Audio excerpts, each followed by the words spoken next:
Another year, another Alabama-Clemson tussle for the trophy. The defending champion Crimson Tide opened yesterday's semifinals by putting a hurting on Washington, bruising the Huskies with a dominant run game and endless defensive pressure. But were the Clemson Tigers even more impressive? It was Deshaun Watson's party as Clemson shut out Urban Meyer's Buckeyes. Can the Tigers get their revenge and stall Nick Saban's dynasty?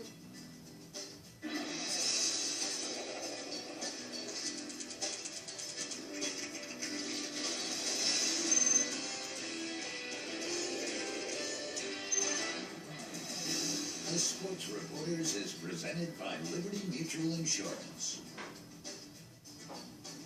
Good morning, Happy New Year, and welcome to the Sports Reporters. I'm Israel Gutierrez, sitting in for Mike Lupica. We had two dominant performances in the New Year's Eve semifinals. The first was by an Alabama team sticking to its defense-first formula, while the second was far less predictable as Clemson completely outclassed Ohio State. Now, Bob, which one of these two celebrating teams looked more like a champion last night? With all due respect to the quarterback of Clemson, Mr. Watson, I presume, with that literary allusion.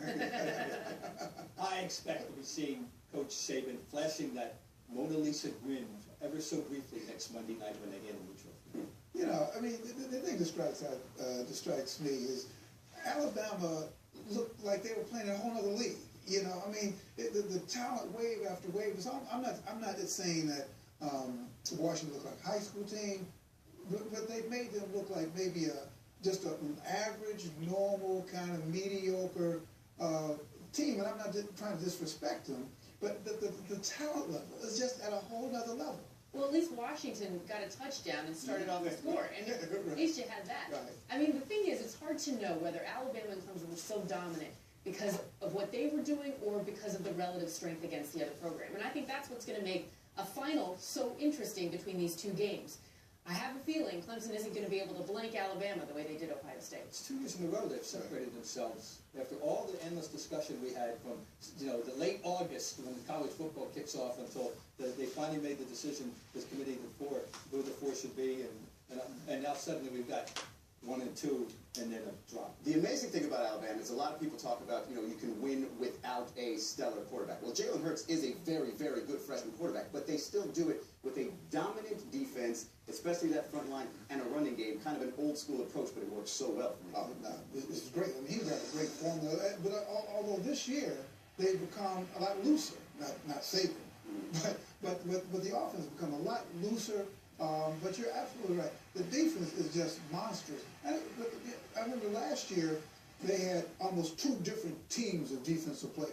This year they've only got sort of like 1.5 units.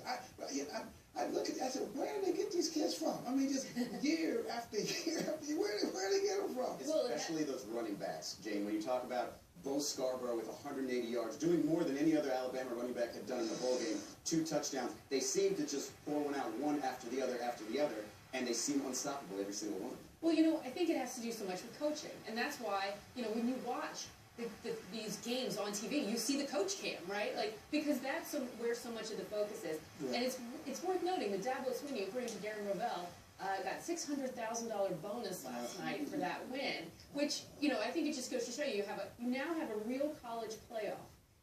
People are interested in it, but the money is pouring into this game. Yeah, that just would, Go ahead, get it out. Get it out. That ruins my day. When you hear that kind of stuff, this guy gets the 6. I don't want to really go down that path, but when you hear this stuff, the 6, and then you hear these college kids, I don't want to get into that whole argument, but it just seems so overwhelmingly unfair. This guy gets the $600,000, and the players go and they have like readings for breakfast in the morning. They get a swag bag. I want to alert America to the fact that there's only one of us at the panel who actually played college football, has a right to express a forceful opinion more than the rest of us put together. That's right. So, but I respectfully disagree with you. Now, the one constant is, I think, is that the safest statement you can make in all of college football, you can't run an Alabama. Right. You cannot run. You hear that? Dabo, you can't run them. So just forget about that. One thing that Dabo and Deshaun Watson did last year was throw on Alabama. Yeah, there you go. 405 yards, had a spectacular game, almost 500 yards total. Do we think Deshaun Watson can do something similar? Wasn't great last night, had a couple of interceptions, had his moments though. Can he do this again? Can he get a revenge game against Alabama? Absolutely. I mean, I think Alabama's going to win ultimately, but boy, it's going to be close. That game was close, No. and the thing about it is, this is what we're getting. We're getting this competitive game. We're getting a quarterback like Deshaun Watson, who next stop is going to be the NFL. So you are really going to get an audition right here. I think he's got to bring everything he's got. Yeah, I mean, I was at that game. It was 45-40. I mean, it was probably one of the most enjoyable college games I watched. It. Remember, it just broke down on two plays. There was and both special teams. Yeah. You know, the play that it was when the punter threw the pass. Right. Onside kick as well. Yeah, and the onside kick. I just can't. I would love to see Clemson win. I just think Alabama has the edge just because they think they almost come to expecting that they're going to win. A lot of times that is a half-point difference in the game. Well, but Clemson's not shy, and Right. this is a serious program. It has been and always, and now more than ever in the Swinney era, they're very, very serious. Now, I think we were looking forward to the game. Go back to the Scarborough thing for a minute. That was introducing him to us, to America, right? I mean, you didn't think about it. Bo Scarborough did not have a 100-yard rushing game all year. 90-some was his high. And all of a sudden he picks this day to do that first run. The long touchdown run, that's circumstantial how many yards, you know. Right.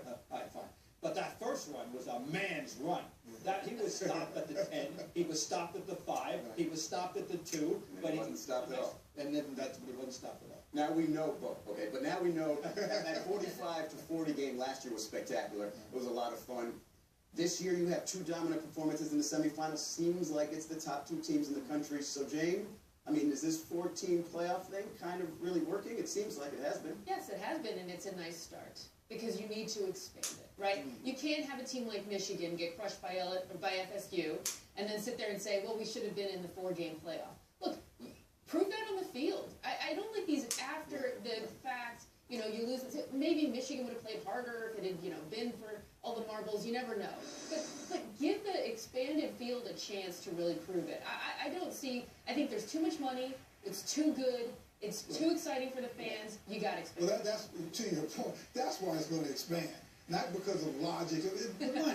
They're looking at this stuff and they're looking at the cash registers just ringing, and they say we got to go. They go to 100. Because it's just making it so much money. But I think that I know a lot of people have an objection to it. I wouldn't mind it expanding to 8, because I do think there are 8 really solid programs out there. More is less. Forget it. No, it's fine. It's working to separate. We've separated them. We know there's a gap between 2 and 3, and 4 and 6 and 8. Stop it. And we've got 9 more years under contract with this current system. Of course, you could break that, but we'll see if we get 9 more full years of this setup, which isn't that bad. Now, coming up, we'll get into